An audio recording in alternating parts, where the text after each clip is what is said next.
Ya teman, kembali lagi sama saya. Dan di sini satu paket PC di harga 5 jutaan.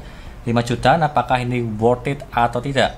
Gaming, editing dan juga rendering udah lebih dari cukup. Meskipun masih menggunakan generasi ke-10 Core i3 Gen 10 seperti contoh yang ada di sini, dan juga nggak ada boxnya ya. Karena saya tuh membeli yang tray yang lebih murah. Dan juga GPU yang membeli yang second, jadi nggak ada boxnya ya wajar sih di harga di bawah 6 juta. Menggunakan Core i3 Gen 10 dan juga GTX 1660 Super Second. Dan apakah worth it atau tidak untuk saat ini di performanya dari segi tes gaming. Kalau yang sebelumnya saya tuh pernah mereview sih dengan spek yang sama di harga 6 jutaan kalau nggak salah, agak over sedikit tapi dari segi tampilan berbeda. Untuk di gaming settingan high masih aman lah untuk yang ini, tapi kita akan tes saja nanti apakah sama atau tidak performanya. Dan sebelum saya jelaskan apa saja spesifikasi yang ada di sini dan juga mereviewnya, jangan lupa klik subscribe di pojokan bawah tuh ya, tinggal diklik seperti itu. Lanjut yang ada di sini, yang pertama saya menggunakan Core i3 Gen 10 10105F 4 core 8 thread, udah lebih dari cukup. Dia tuh tray tanpa box di harga 980.000. Terbilang murah di bawah 1 juta, tapi dari segi performanya kalau dibandingkan dengan Ryzen 3 yang serinya 4000 kalau nggak 3000-an, aku lebih prefer ini sih. Karena dari segi performanya dia itu lebih kencang untuk gaming.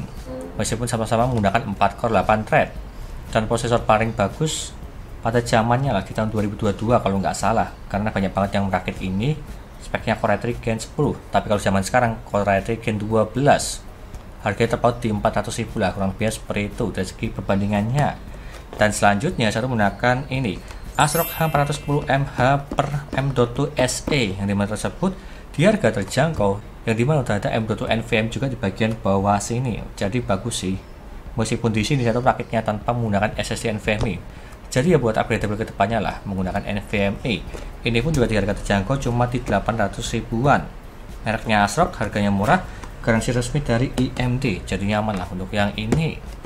Dan lanjut saya menggunakan ini RAM dari Cube Gaming Saber 16GB atau 2x8GB ya, di kecepatan 3200. Meskipun di sini cuma terbatas di 2666, jadi gak masalah sih, cuma berbeda sedikit aja. Dan juga ini bisa lumayan untuk upgradeable ke depannya kalau misal pengen update, bukan update sih, upgrade lah untuk ke depannya. Kalau misal mengganti prosesor maupun moponya, apalagi ke seri Ryzen, ini bisa berguna di 3200. Karena moponya ini cuma terbatas di 2666 aja untuk generasi ke-10. Di harga 500 ribuan, udah saya tancapkan di bagian sini. Bukan berwarna putih ya, tapi berwarna silver untuk ini. Dan selanjutnya saya tuh menggunakan GTX 1660 Super dari Gainward. Dari dulu sampai sekarang saya tuh memakai ini terus sih, karena harganya murah dan juga tampilannya bagus. Dia dual fan, membutuhkan 8 pin power di harga 1.750.000. Dari segi performa ini sangat worth it sekali. Meskipun second tapi gacha ya, tergantung selera kalian cari second atau baru.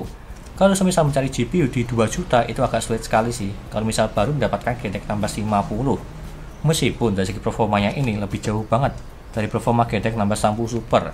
Jadi tergantung selera kalian pilih baru atau second. Dan kita akan tes saja nanti apakah performanya bisa menyaingi Core i3 Gen 10 atau tidak, apakah bottleneck atau tidak lah. Tapi kalau aku pribadi enggak sih, lihat aja nanti dari segi gamingnya.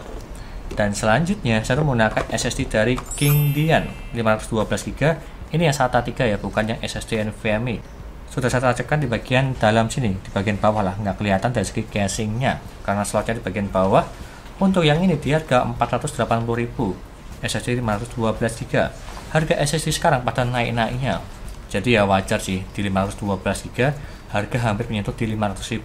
Kalau semisal zaman dulu di 300 ribuan itu udah dapat lah, tapi sekarang memang lagi naik, nggak masalah untuk yang itu ya. Mereknya Kingdian 512GB udah lebih dari cukup, garansinya di 3 tahun kalau nggak salah untuk yang ini. Dan selanjutnya saya menggunakan ini Cube Gaming Win. Seperti contoh yang ada di sini CPU coolernya untuk mendinginkan Core i3 Gen 10, apakah bisa atau tidak, lihat aja nanti di akhir video dari segi suhunya. Yang dimulai di harga 100.000, jadi berwarna putih dari segi fan-nya dan juga di RGB di bagian dalamnya. Menggunakan 2 pipa lah. Dan apalagi untuk mendinginkan Core i3 Gen 10 udah lebih dari cukup. Karena suhunya tidak terlalu panas-panas banget lah. Menggunakan 2 pipa dan juga kecil fan-nya 9 cm udah lebih dari cukup untuk yang ini. Supaya tampilannya ada RGB di bagian tengah ya, kurang lebihnya seperti itu.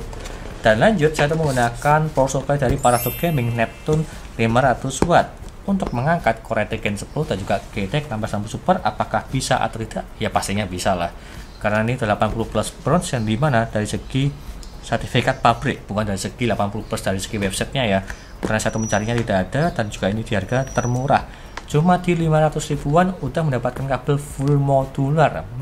Cakep sih. Dan juga reviewnya juga ada untuk yang ini. Aku juga lupa sih udah saya upload atau belum, atau sudah ini atau sebelum ini lah. Dari segi reviewnya Parato Gaming Neptune 500 watt, dan penampakannya di bagian samping sini. Yang paling bagus adalah kabelnya full modular, jadi cuma dipakai beberapa aja yang dibutuhkan, dan juga tidak bikin berantakan di bagian belakang casing yang ada di sini ya, Parato Gaming Neptune. Dan selanjutnya saya tuh menggunakan casing ini adalah Infinity Strike yang berwarna hitam, dan dia tuh udah free 3 fan RGB, di bagian depan 2, di bagian belakang 1. Di harga terjangkau sih, cuma di 390.000 untuk casing yang ada di sini. Tipenya MATX, dan juga ada power supply cover, dan juga di bagian depan ada meshnya. Terbilang ini murah, dan juga bahannya ini standar, tapi nggak masalah lah. Di bagian atas juga ada dust filternya. Meskipun di bagian atasnya tersebut belum saya kasih fan, nggak masalah sih, karena memang keterbatasan budget di bawah 6 juta. Jadi ya ini dari segi spesifikasinya menggunakan Infinity Strike berwarna hitam, temanya hitam RGB, dan kurang lebihnya seperti itu. Semua part yang saya sebutkan satu persatu, dan apakah ini worth it atau tidak di harganya 5,6 juta. Ya lebih sedikit sih, 56,50 lah. Mungkin di situ saya kasih harga 5 jutaan ya, mungkin seperti itu. Kalau misal harga part yang ada di sini dia itu turun ataupun naik. Dan kita tes saja dari segi gamingnya, apakah ini worth it atau tidak di harganya. Itu aja, lanjut ke reviewnya. Yuk.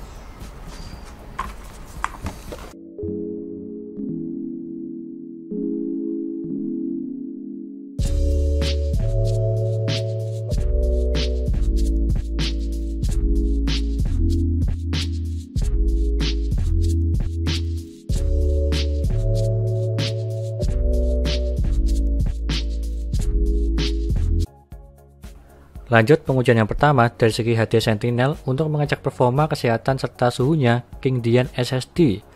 Untuk yang ini dia tuh 100% semua, dan juga notnya dia tuh perfect, serta suhunya di 40 derajat, terbilang ini standar dingin pada umumnya untuk SSD-nya Kingdian. Jadi baguslah untuk yang ini.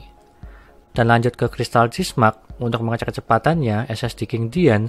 Untuk membacanya mendapatkan di 490, serta menulisnya di 471.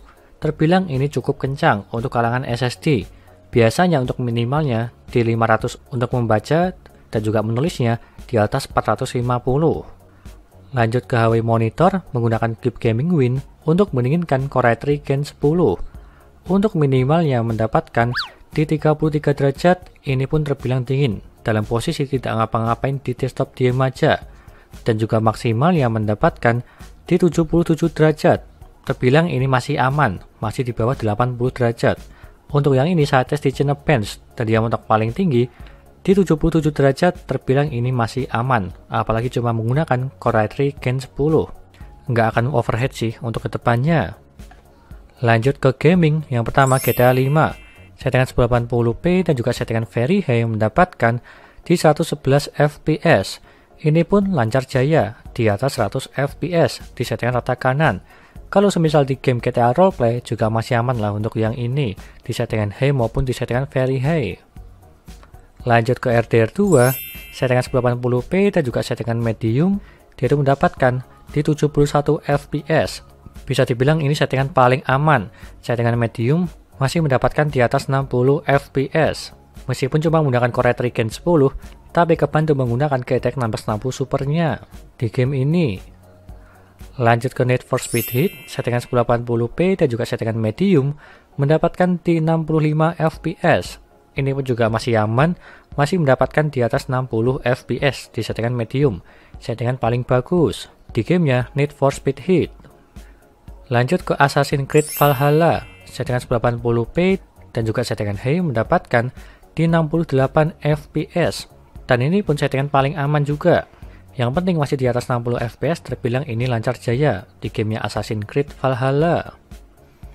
Lanjut ke Dota 2, settingan 1080p dan juga settingan high mendapatkan di 100 fps. Ini pun pasti aman lah, gamenya terbilang ringan.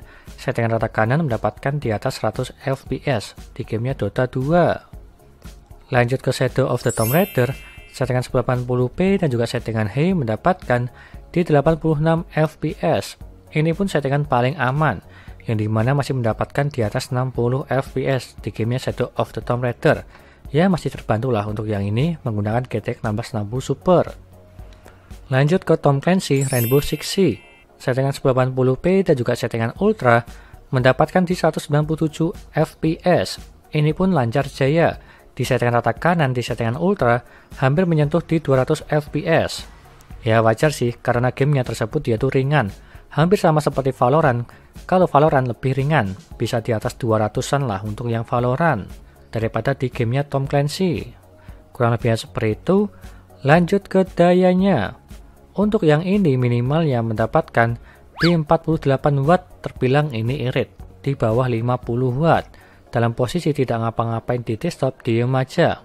Ini terbilang bagus, dan juga maksimal yang mendapatkan di 225 watt. Ini pun juga masih aman lah, tidak boros, tidak hemat juga. Di 225 watt dalam posisi saya tes di gaming. Dan dia mentok paling tinggi di 225 watt. Tapi kalau rata-ratanya di 200-an lah untuk yang ini. Dan apalagi menggunakan power supply di 500 watt udah lebih dari cukup, tidak sampai di setengahnya menggunakan Pareto Gaming. Kurang lebihnya seperti itu. Dan lanjut ke kesimpulannya.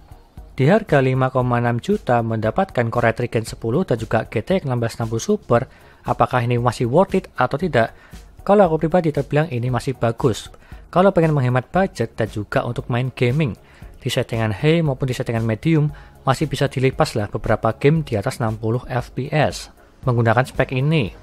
Kalau kita bandingkan dengan Ryzen 5 5600G yang upgradable, di PC rakitannya di harga 5-5,5 itu tergantung selera kalian.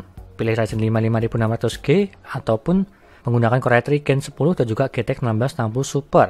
Dari segi performa sangat beda jauh, tapi dari segi upgradable lebih bagusan ke Ryzen 5 5600G kalau semisal ditambah GPU ke depannya. Itulah perbedaannya, kurang lebihnya seperti itu, dan semua listnya ada di sini. Dan juga semua linknya ada di deskripsi. Silahkan beli aja kalau berminat untuk part-part yang ada di sini semua, menggunakan Core i3 Gen 10 dan juga GTX 1660 Super. Sekian dari saya, jangan lupa like dan subscribe, dan nantikan video lainnya mengenai review part PC dan juga rakit PC Intel maupun AMD, gaming maupun editing. Dan juga jangan lupa share ke teman-teman kalian yang pengen rakit PC, tinggal DM aja. Terima kasih sudah nonton.